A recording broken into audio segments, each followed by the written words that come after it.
J.A.R.B, Good afternoon, sir. activate traction control for wet condition, please. We do not have that feature, sir. Just activate the damn thing. Oops, okay. Activating imaginary traction control. Imaginary. Alright. So, chill lang tayo. Sir, Anong masasabi mo at ngayong hindi na ikaw ang cutest R15 sa Philippines? I wasn't the cutest to begin with. I'm the baddest. Gusto. Kaya mga lapok, ano bang gusto nyo sa isang pipe? Out of all pipes na natikman ko, dami ko ng pipe na natikman eh, no? Marami na tayong natikman na pipe. Pipe. Pipe. Masyado kayong ano eh. Brum brum brum brum, di ba? Mga payabang, mga boy bomba. So, isa na ako dun. Si boy bomba rin ako eh. Kayo mga lapok, let's start a discussion kung ano yung favorite pipe nyo. Kung nakailang pipe na kayo na natikman. Kung ano yung pinaka na-enjoy yung pipe. Kung ano yung pinaka, masarap bombahin na pipe. Eto, for me, sarap bombahin eh. Di ba? Hanggang dyan lang naman tayo eh. Pabomba-bomba ng mga pipe eh. J.A.R.B, you there? At your service, sir. Run systems diagnostics, please. Will do, sir. Import preferences. Activate head display. Important preferences and calibrating virtual environment. I have been keeping uploaded, sir. Oh, We're online and ready.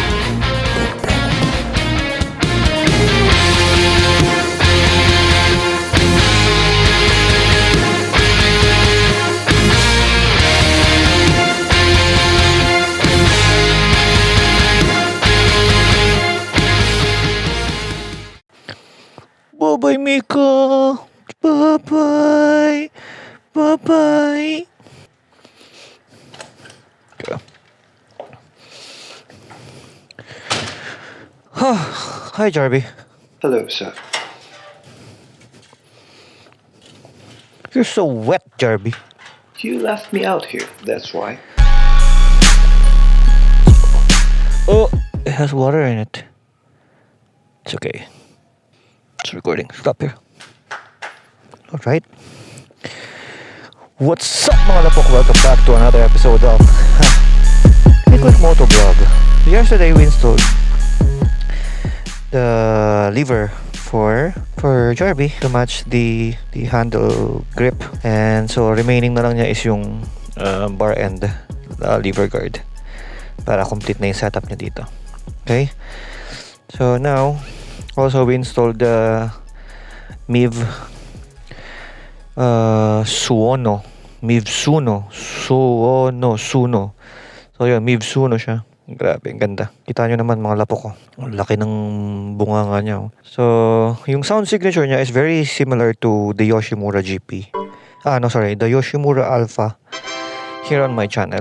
So, kung makikita nyo. Bali, tomorrow we'll do a proper sound check para sa type na to. Jin! Jin! Pranela nga, pakuha nga. Hello.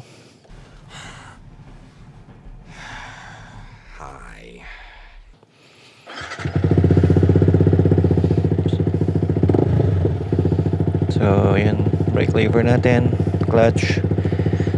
Yeah, so wet. Bye, Mika! Saan natin si J.A.R.B?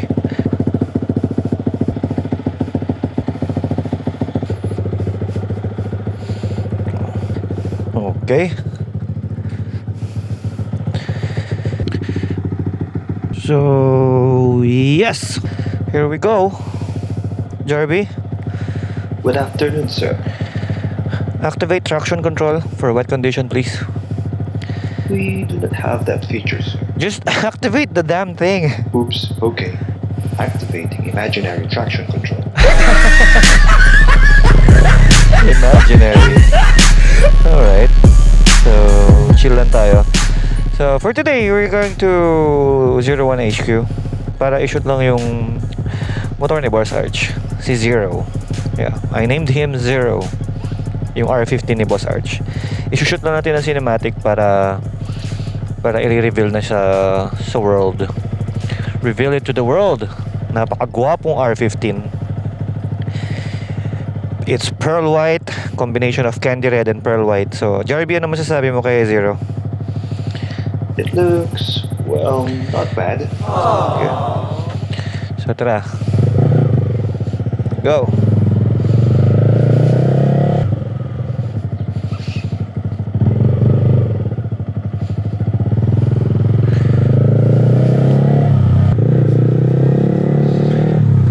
So, okay. So, J.A.R.B, Sir, anong masasabi mo at ngayong hindi na ikaw ang cutest R15 sa Philippines? I wasn't the cutest to begin with. I'm the baddest. Nga naman. Tangina. Seryoso? Seriously, sir. It is one hell of an R15. Nax. People seem to like it. But they like her more. Like her. I like that. So, yun. Si Zero, yes, napakagwapong R15. Later, makikita nyo after ng shoot. I-reveal natin yung itsura niya. So, yung R15 ni Boss Arch, upgraded na yun eh. Loaded na siya with racing ECU and everything. Kaya, mas sobrang mabilis na yun. Hindi naman sobra. Medyo... Kaya, mabilis na siya for an R15. So, now, usapang pipe muna tayo. So kayo mga lapok, sa ano bang gusto? Ano bang nagugusto? Ano bang gusto? Kayo mga lapok, ano bang gusto niyo sa isang pipe? Siyempre kaya ka nga nag-upgrade ng aftermarket pipe aminin na nating lahat. Gusto nating magtunog big bike, di ba? Karamihan hindi ko nila lahat Yung iba kasi nag-upgrade na rin ko. Nag-upgrade ng aftermarket pipe for safety para mas rinig nga sila ng mga motorista. Okay? Kasabihan nga loud pipes save lives. Nax, di ba?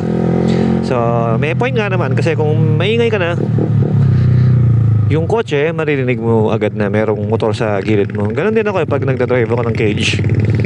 Pag nakapipe yung mga motor, rinig ko agad na may bumubomba-bomba sa LED ko.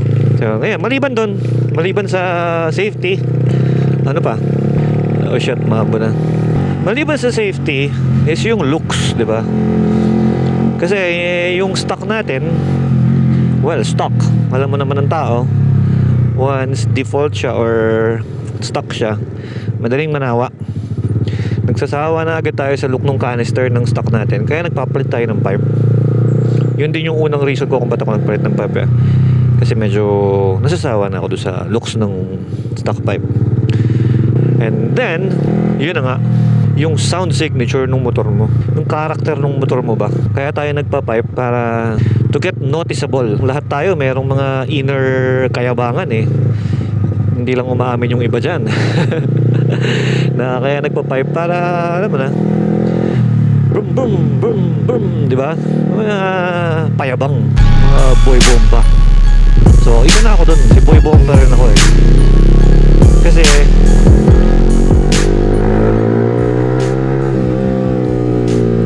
iba yung feeling pagka may pangbiret ka. Okay?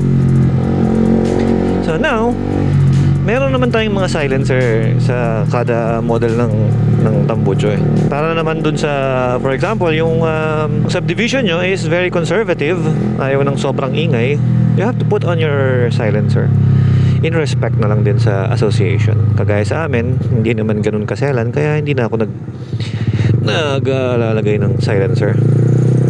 So now, out of all pipes na natikman ko, dami ko ng pipe na natikman no? Marami na tayong natikman na pipe. Pipe, pipe, masyado kayong sa lahat ng natikman kong pipe, for me yung first na na-in-love ako is yung Twin Brothers na small canister lang. I'll put the card here. I think it's here. Yeah. Yep, there. Yan yung sound check nung Twin Brothers. Two brothers pala, Twin Brothers. Yung Two Brothers na exhaust na gustong gusto ko yung sound signature. Very Very tamed lang, very chill lang. Hindi siya kalakasan, hindi siya mahina. At the same time, pag kinabitan mo ng silencer, napakaganda rin ang tunog. Sobrang perfect na siya for me. Until dumating tong bad boy na to, the MIVV SUONO from Italy.